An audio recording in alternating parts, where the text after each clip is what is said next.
Hoje vamos continuar aqui a história de Wukong, ou melhor, continuar a história do Jornada ao Oeste que o Wukong faz parte. Então bora lá, mas lembrando vocês que a história continuará logo depois do segundo vídeo sobre o tema. Mas como faz bastante tempo, né, que eu já fiz esse vídeo aí, eu vou fazer um breve resumo aqui. Mas caso você queira saber de maneira mais completa, mais detalhada sobre a história, os vídeos estarão no card e na descrição para você.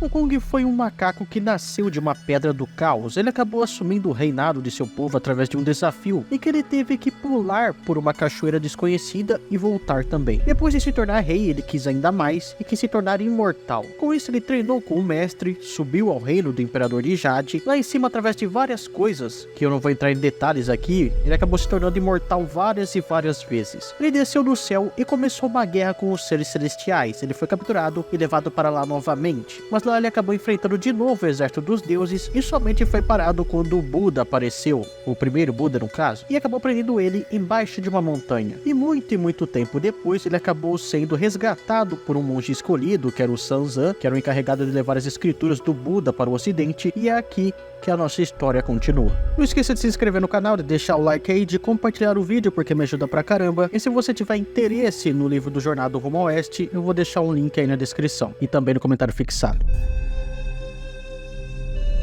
Após quebrar a montanha no meio para sair da prisão, Wukong para na frente de Boqin, companheiro de Sanzan pelas montanhas, e também do próprio Sanzan e, é claro, do seu cavalo que tremia muito, só de ver o Wukong nu na sua frente. Mestre, eu estou fora. Ele curvou-se 4 vezes para Sanzan. Depois deu um pulo e dirigiu-se a Liu Boqin com um ruído respeitoso e disse: "Obrigado, irmão mais velho, por escutar o meu mestre e obrigado também por arrancar a grama do meu rosto." Wukong então pegou as bagagens que estavam pelo chão e colocou nas costas do cavalo e colocou algumas em sua própria costa. O cavalo tremia porque sabia que aquele macaco em sua frente era o que uma vez foi o criador e o cuidador dos cavalos do imperador de Jade. Mas Sanzan percebia que o macaco agora tinha boas intenções. Ele agora era realmente budista. Sanzan perguntou qual era o seu sobrenome. "Meu sobrenome é San", respondeu o rei macaco. "Vou lhe dar um nome budista pelo qual eu posso chamá-lo", disse Sanzan. "Não há necessidade de se preocupar, meu mestre", disse o rei macaco. "Eu já tenho um. São Wukong, o macaco desperto para o vazio." O Sanzan disse que chamaria ele também de amigo macaco, ou irmão macaco. Vendo que agora o Wukong o acompanharia, ele vira para o Boqin e agradece pela ajuda através das montanhas e libera ele para voltar para casa. O Wukong então pede para que Sanzan suba no cavalo e ele andaria em sua frente, mesmo nu, carregando algumas bagagens. Não demorou muito e eles estavam na montanha da fronteira dupla, mas da frente deles apareceu um tigre rugindo e avançando contra eles. O Sanzan tremia em cima do cavalo, mas o Wukong disse para ele ficar tranquilo. Então ele tirou de trás de sua orelha o que parecia ser uma agulha. Ele a balançou no ar e nisso ele tinha basicamente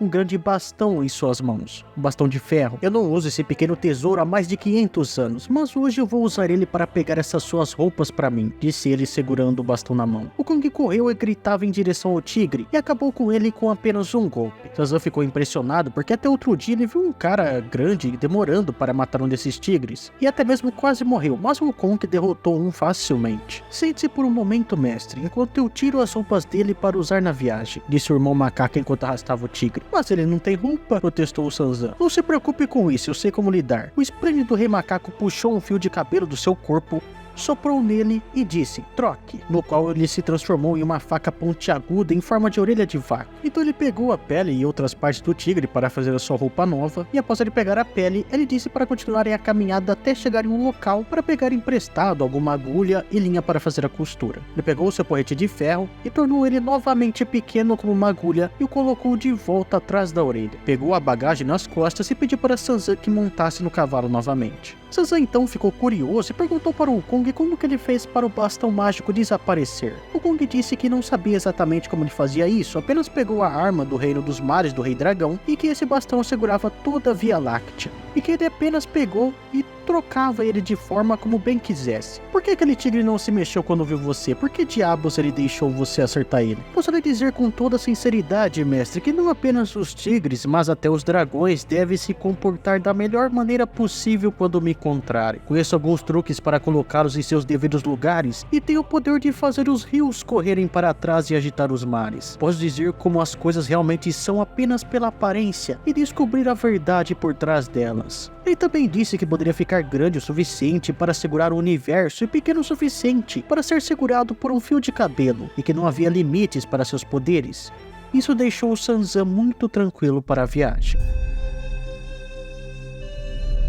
Os dois chegaram em uma casa antes do amanhecer e pediram por um abrigo, mas quando um velho apareceu ali na porta e viu a cara feia do Wukong e também a pele de tigre em seus ombros, achou que fosse um demônio. Mas o Sanzan veio rapidamente para tranquilizá-lo, dizendo que o Wukong era o seu discípulo e que ele estava em uma missão para visitar o Buda e pegar as suas escrituras. Mas o velho insistia em falar de Wukong, e depois de dizer que ele era o grande sábio igual aos céus, Wukong foi aceito na casa junto com o Sanzan. Eles entraram, conversaram um pouco, Wukong conseguiu costurar a sua roupa, pegaram um pouco de comida e de água, e no dia seguinte partiram de novo. Eles andaram a cavalo até perceber a chegada do inverno. Quando o mestre e o discípulo já estavam viajando há bastante tempo, ouviram um assovio vindo do lado do caminho, e 6 homens avançaram com lanças, espadas, cutelos e arcos bem fortes. Onde você pensa que está indo, monge? Eles rugiram. Se você nos der o seu cavalo e sua bagagem, pouparemos a sua vida. O Sanzan caiu do cavalo, assustado e incapaz de pronunciar qualquer palavra. Já o amigo macaco ajudou ele a se levantar e disse: não se preocupe, mestre, não é nada sério. Eles vieram nos trazer algumas roupas e nossas despesas de viagem. Você é surdo, Wukong? Ele perguntou. Eles nos disseram para dar a eles nosso cavalo e bagagem, então como você pode pedir roupas e dinheiro? Wukong olhou sorrindo para o Sanzan e disse: eu vou ter uma conversinha com eles e você cuida da bagagem e do cavalo, beleza? Wukong então se virou para os bandidos e perguntou o que eles faziam e quem eram eles para ficar no seu caminho. Somos os poderosos reis ladrões, senhores benevolentes da montanha. Somos muito famosos há muito tempo, embora pareça que você nunca ouviu falar de nós. Se você abandonar as suas coisas imediatamente, nós os deixaremos seguir o seu caminho. Mas se houver algum indício de não de sua parte, transformaremos a sua carne em picada e os seus ossos em pó. Wukong disse que nunca tinha ouvido falar deles realmente, e também que já foi um rei ladrão. Já que você não sabe nossos nomes, eu direi a você: felicidade que vê os olhos, raiva que ouve nos ouvidos, amor que cheira no nariz, pensamento que prova a língua e desejo nascido na mente e tristeza baseada no corpo. Wukong então riu e disse: vocês são apenas um bando de pequenos vigaristas. Vocês não conseguem ver, mas eu sou o seu senhor e mestre, embora eu seja um monge, e ainda assim você tem a ousadia de ficar no meu caminho. Traga todas as joias que você roubou e podemos dividi-las em 7 igualmente, e aí eu vou deixar vocês saírem com isso. Os ladrões ficaram muito irritados, sacaram a espada e partiram para cima do Wukong. Todos atacaram ele com mais de 70 golpes, mas o Wukong ficou ali parado, simplesmente agindo como se nada estivesse atingindo ele. Bem, acho que vocês cansaram de tantos golpes, não é? Acho que é minha vez de me divertir um pouquinho, se é que vocês vão servir para isso. Eu vou usar a minha agulha, disse o Wukong. Será que esse monge é um acupunturista? Disseram os bandidos. Não há nada de errado conosco, porque ele está falando sobre agulhas. O Wukong então transformou de novo o seu bastão, e os bandidos tentaram fugir de todas as maneiras possíveis, mas o Wukong alcançou cada um deles e matou cada um sem qualquer problema. O Wukong voltou a Sanzan e pediu para que continuasse a viagem, mas o Sanzan reclamou, por incrível que pareça, dizendo que ele poderia apenas ter espantado eles e não matado todos. Mas se eu não tivesse matado eles teriam matado você, mestre, protestou o San Wukong. Eu sou homem religioso e prefiro morrer a cometer um assassinato, disse Sanzan. Se eu tivesse morrido, só eu teria morrido, mas você matou 6 deles. Isso foi um ultraje absoluto. Se o caso fosse levado a tribunal, você não conseguiria sair dessa situação, mesmo que o juiz fosse seu próprio pai. Para dizer a verdade, mestre, eu não sei quantas pessoas matei quando eu era um monstro que governava a montanha das flores e frutas, disse San Wukong. Mas se eu estivesse agindo do seu jeito, eu nunca teria me tornado o grande sábio igual ao céu. Foi precisamente porque você agiu com tanta crueldade tirânica entre os mortais e cometeu os crimes mais desesperados contra o céu que você se meteu em problemas há 500 anos, retrucou Sanzan. Mas agora que você entrou na fé, você nunca alcançará o céu ocidental e nunca se tornará um monge se não desistir de seu gosto pelo assassinato. Você é muito, muito mal. Se você diz que eu nunca me tornarei um monge e nunca alcançarei o paraíso ocidental, então pare de falar comigo desse jeito. Eu vou embora. Wukong então deu um salto e sumiu dali enquanto Sanzan ficava sozinho e observando ele sumindo no horizonte. Ele pensava que não merecia ter um discípulo e nem que pudesse, jamais conseguiria trazer o Wukong de volta. Ele não ouviria suas palavras, pensou até mesmo em ir embora dali, mas usou todas as suas forças para continuar a sua jornada, mesmo que sozinho e sem nenhuma ajuda. Sanzan não teve escolha a não ser juntar a bagagem e amarrá-la no cavalo e continuar a viagem.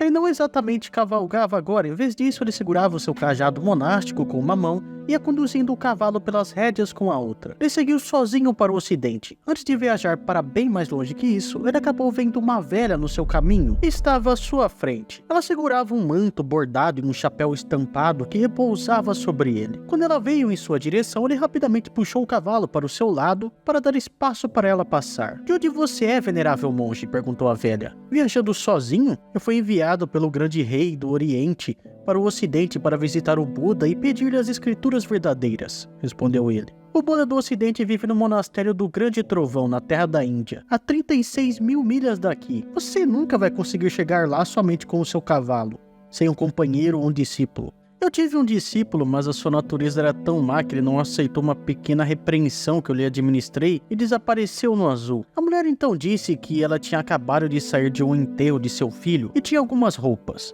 Ela ia se livrar delas, mas como Sanzan tinha de fato um discípulo, resolveu dar elas para ele. Mas Sanzan disse que não poderia aceitar porque nem sabia onde o Wukong estava. Só ouviu um assovio depois dele sair de sua vista e parece que ele tinha ido para o leste. A senhora disse que morava nessa direção e sabia de um feitiço para acalmar a mente do macaco. Ela mandaria o Wukong de volta. Sanzan deveria dar as roupas para ele e caso essa besteira acontecesse de novo, era só o Sanzan usar o feitiço que ela ensinaria a ele, mas ele jamais deveria compartilhar esse segredo. Sanzan curvou-se para agradecê-la e ela se transformou em um raio de luz dourada e retornou para o leste. Ele percebeu em seu coração que aquela devia ser na realidade a Bodhisattva Guanin, quem lhe deu o feitiço. Então pegou uma pitada de terra como se estivesse queimando incenso, curvou-se em adoração ao Oriente com a maior reverência. Colocou o chapéu e a roupa em sua mochila, sentou-se à beira do caminho e recitou as verdadeiras palavras para acalmar a mente repetidas vezes, até conhecê-las completamente e guardá-las na memória. Voltamos então para o Sun Wukong, que depois de deixar o seu mestre, o Sanzan, voltou direto para o Oceano Oriental, usando suas nuvens e também as cambalhotas. Colocou a sua nuvem de lado, ele separou as águas, facilmente até, e foi direto para o Palácio Submarino de Cristal. Chegando lá, o Rei Dragão ficou espantado em ver ele e nunca achou que veria o Wukong de novo. Então recebeu ele normalmente, levou para o seu palácio, onde se sentaram. Depois de trocarem cortesias, o Rei Dragão disse: "Eu lamento muito não ter vindo felicitá-lo pelo fim de seu sofrimento, grande sábio. Presumo que você esteja retornando à sua antiga caverna para colocar a sua montanha imortal em ordem." "Era exatamente isso que eu queria fazer", respondeu o macaco. "Mas em vez disso, me tornei um monge." "Um monge?